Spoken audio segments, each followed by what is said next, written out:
The story was nearly lost until someone whispered it to the flames. Pull the log, take a seat, let the dark settle and the flames remembers the rest. Because the fire remembers what the world forgets. And once the fire starts speaking, it doesn't stop. Tonight, the faces may look familiar. The names may sound right, but something in the voice and the eyes just isn't human. They came from the trees, the water, the earth itself, wearing your brother's skin, standing where your friend should be and smiling a little too wide when you look away. 5 stories, 5 encounters, and one question the fire keeps asking: if it looks like someone you love, would you even notice when it's not them anymore? Welcome to Campfire Horror. They were never human. Story 1. The thing in my brother's skin. My brother came back wrong. There's no easy way to say that.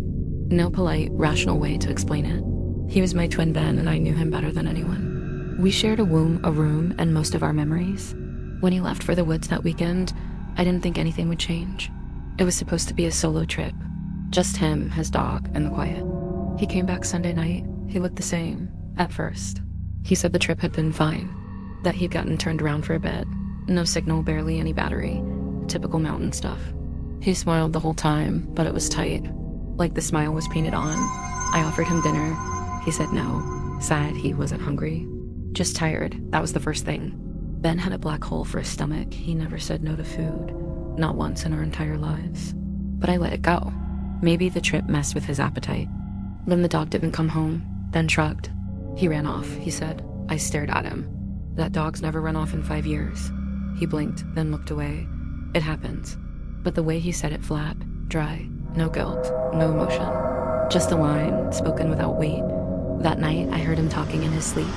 At least, I thought it was sleep. I stood outside his door around 2 a.m. The house was quiet except for his voice murmuring low and sharp, like a language I didn't recognize. Harsh clicks and wet gulps. I knocked. Silence. Then a single word from the other side. Go back to bed. Except it wasn't his voice, it was mine. The next morning, I tried to act normal. But I watched him, closely. He didn't blink. I don't mean he rarely blinked. I mean he didn't blink. I counted over 8 minutes before his eyes shifted. And when I mentioned it, he smiled again, that too tight grin. I'm just tired, he said. I'll rest today. But he didn't. He sat in the living room, staring at the wall for 5 straight hours. No TV, no phone, no food. Just still. I called her mom. Told her something was off. She said it was probably stress. I was about to agree when she asked, "Are you sure it's Ben?" The question hit me like a stone. I mean, she said quickly, "Are you sure he's okay?" But she sounded scared. Like she hadn't meant to say that at all. That night, I found dirt in the bathtub. Not regular dirt, black soil. Wet and thick. I followed it down the hall, to his room. The door was open a crack, and inside I saw him, standing in front of the mirror. Shirtless, his skin was sliding, just slightly. Like something underneath was adjusting. Like the body didn't quite fit. He reached up and pulled at the corner of his mouth. It stretched, too far, and underneath I saw teeth, rows of them. I stepped back. The floor creaked. He turned and smiled. Can't sleep. He asked. His voice was better now, smoother, more like him. I ran back to my room and locked the door. He didn't follow, not that night. The next day, I found the dog, or what was left of him, buried shallow in the backyard, bones cracked, skull crushed. I didn't say anything, just stared at Ben across the kitchen table. He tilted his head. "You look tired," he said. "You too," I replied. Then he blinked for the first time in days, vertically, like a lizard. I made a plan. Wait until he slept, check the woods, find out where he went. I followed him at dusk when he said he needed fresh air. He didn't take the path. He didn't take a flashlight. He walked into the trees like he knew them, like they were calling him back. I followed at a distance, flashlight off, feet quiet. After about 20 minutes, he stopped. He looked up, and that's when I saw it, a clearing, same size as a grave. At the center, a husk, a hollowed out body, then his real face, rotting, empty. What came back? It wasn't him, it were him. I turned around, and he was behind me, smiling. "Now you know," he said. Which means his skin cracked, peeled, shifted, bones rearranged with a wet pop. He stepped forward. "You're next." Story 2. I don't think my camp counselor is human. It started with a game of flashlight tag. That's when I knew something wasn't right with her. Camp Wisteria was deep in the woods, no cell reception, no Wi-Fi, just pine trees, mosquitoes, and the illusion that everything was safe. I was 12 that summer. My first time away from home for more than a weekend. My counselor's name was Marla. She was tall, pale, quiet, wore her sunglasses even at night, and always smelled like dirt. The other kids said she was cool because she let us stay up late and sneak snacks. But I didn't trust her. Something about her smile. It always seemed forced, like it took effort. During flashlight tag, I hid behind the dining hall and saw her walking between the cabins. She wasn't playing. She was pacing, like a machine scanning for something. No flashlight, no shoes. Her movements were too smooth, too slow, like she didn't need to see, like she already knew where everyone was.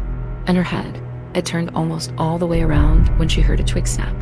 Not like a human, like a bird. Or worse. The next day, one of the younger kids, Tommy, went home early, or so we were told, but he didn't say goodbye. He left all his stuff behind, his bunk untouched.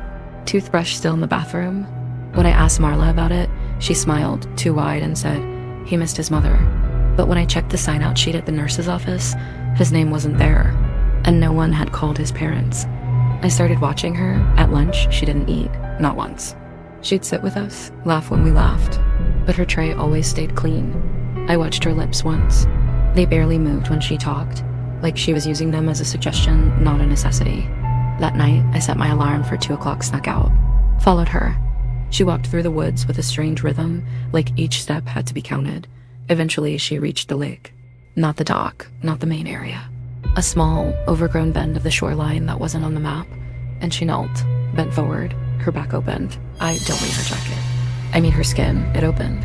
A split down the spine, revealing something moving inside long, black, wet, something uncoiled. And when it slipped into the lake, she sat up, closed herself, and smiled. I ran back to the cabin. I didn't sleep. I didn't breathe right for days. The following afternoon, another camper went home. Jess. She'd been crying earlier, saying someone whispered her name outside her cabin. When I asked where she went, the staff shrugged. She left early, they said. No one saw a car, no one saw her leave. But Marla smiled, too wide, again. I wrote a letter home, but it was returned ripped and wet, stuffed in my backpack 2 days later. Someone was keeping the mail. On the second to last night of camp, I told my bunkmate Corey everything. He laughed, then paused, and said, I've seen it too. We made a plan, stay up, follow her, record it, prove it. That night, we waited in the trees, watched her walk back to the lake. Same ritual, same pace. She opened again. This time, something came out of the water to meet her. A shape, black and glistening. It rose up like smoke and bone, touched her face, and then slipped back into the lake. She turned, looked directly at us. We ran, back to camp. Straight to the nurse's station. The nurse wasn't there, but Marla was. Still wet, still smiling. Boys, she whispered. You're up late. They told our parents we had vivid dreams. Dehydration. That camp wasn't for us. They sent us home. But Corey never made it. His family says he came back different, quieter, always looking at his own reflection like it was about to move. I saw him once online. He smiled during a live stream. Too wide. And his sunglasses never came off. Story 3. He walked out of the fire. The bonfire was already dying when he walked out of it. I swear to you, that's what I saw. We were at a clearing near Ledgewater Ridge. A bunch of us, mostly early 20s. Locals who grew up around the forest but never respected it the way we should have. Bonfires were our thing, cheap beer, Bluetooth speakers, scary stories we didn't believe. That night, I think the woods decided to give us one we couldn't forget. His name was Kyle, or at least that's what he said. He looked like one of us, flannel shirt, jeans, worn boots. The kind of guy you wouldn't notice in a grocery store. He didn't walk in from the trail, didn't pull up in a car. He walked straight out of the flames, no burns, no smell, just grinning. And the worst part, no one noticed but me. I asked who invited him. Nate said, he's your friend, right? I said, no, I thought he was yours. Kyle didn't say much, just stood near the fire, always on the opposite side from me. When someone asked him what he did, he said, I follow people, laughed like it was a joke, but he never blinked. And when he smiled, really smiled, it looked like it hurt his face. After about an hour, people started to act strange. They got quieter. Still, not like they were high. Like they were listening to something I couldn't hear. The music stopped. The fire cracked louder. I swear the flames leaned toward him. Around midnight, Emily walked into the trees with him. No one said a word. When I asked Nate if we should check on her, he just shrugged. She'd come back. She didn't. Not that night. Not ever. When the fire started to burn low, Kyle said, "I need more." Someone tossed in more wood. He said, "Not that." Then looked at me. I backed away. People laughed like it was a joke, but their eyes were glassy, like puppets. Like he'd already hollowed them out. I left. I walked 3 miles back to my car. Didn't stop for anything. But when I looked in the rearview mirror, Kyle was sitting in the back seat, just for a second, smiling. The next day, I checked the news. Emily was reported missing. Police found her car at the trailhead, but no trace of her. Nate never mentioned her again. No one did. It was like she never existed. That weekend, another bonfire happened. I didn't go. But I saw pictures posted by different people, different town. Same fire pit. And in the background, just behind the flames, was Kyle, wearing the same clothes, same grin, like he'd never left. I started digging. Dozens of bonfires, across different states. Every time someone went missing. And in every photo, Kyle, sometimes blurry, sometimes clear as day, always grinning, always watching the flames. I thought I was going crazy until I got a message request. No name, just an image, a picture of me, standing at my own fire pit, alone, except for a shadow behind me, his shadow. The last time I built a fire in my backyard, I didn't invite anyone, didn't post it, didn't even light it. But at midnight, I heard the wood crack.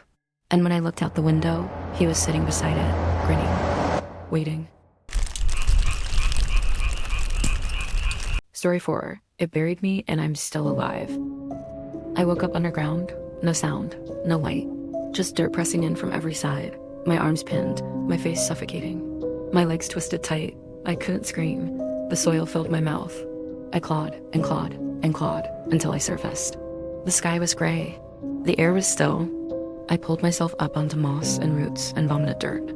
My hands were bleeding. My nails were broken. No memory of how I got there, but I knew something had put me there. Something had buried me. I stumbled for hours before I found the trail. I followed it until I heard voices, familiar ones. I saw the cabin next, mine, the one I rented for the weekend. My name on the reservation, my backpack on the porch, my water bottle where I left it, and sitting inside the window was me. He had my face. He wore my jacket. He laughed with my friends.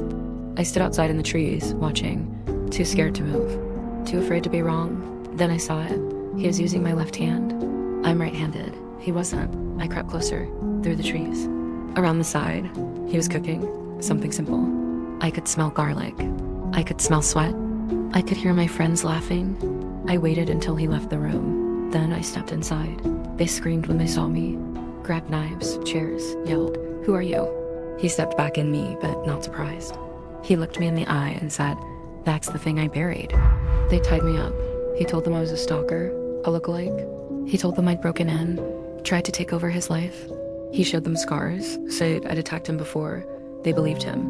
He cried. He hugged them. He wore my face better than I ever did. When they left me alone, I broke the rope. I didn't run. I crept into the bathroom and stared in the mirror. I was pale, mud-covered, hollow-eyed. I looked like I'd been dead for days. He looked like a memory of me, polished, perfect, alive.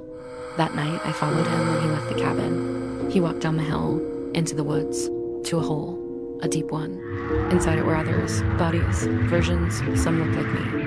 Others looked like my friends, all dead, all buried. He turned to me, smiled. "Didn't dig deep enough, did you?" I backed away. But hands came up from the dirt, not his, not mine, ours. They dragged me back down. The soil filled my lungs, the roots clutched my ankles. And before it all went dark, I heard him whisper, "Don't worry, you'll get another turn."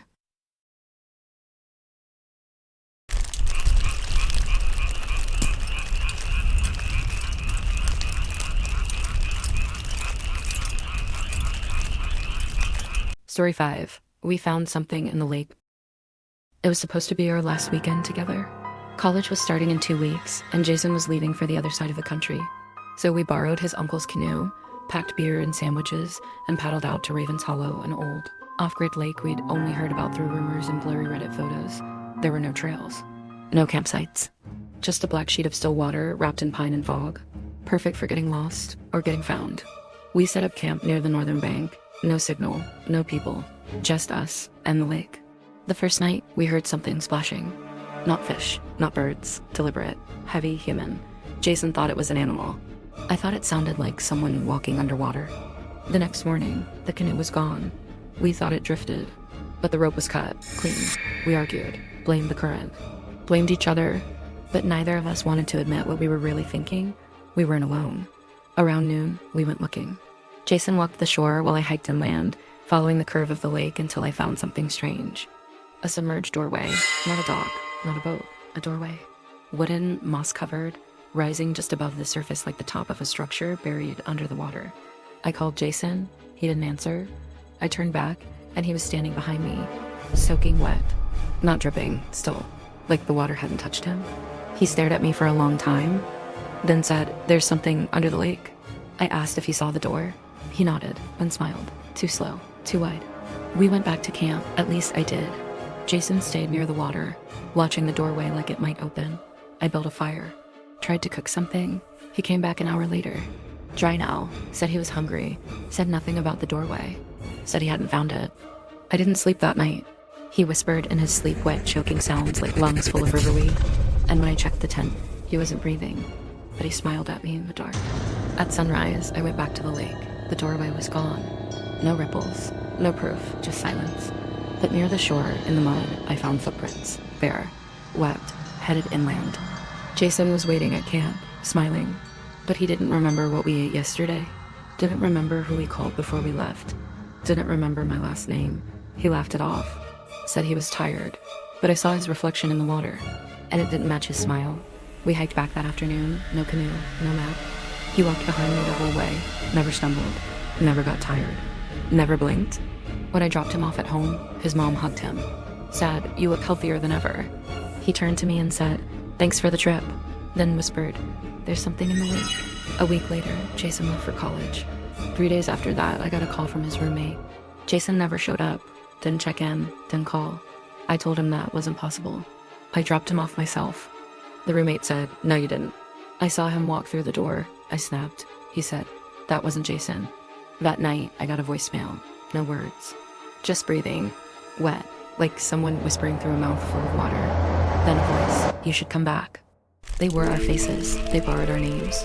And for a while, they even fooled the fire. But not you. You stayed awake. You listened. If the flames whispered something that chilled your spine tonight, leave a comment and let the fire know you heard it by liking the video. And if you want to hear what the flames remember next, click the video on the screen to watch it next, and subscribe to take your place by the fire before it fades. Stay tuned for the next stories the flames remembers, because the fire remembers what the world forgets.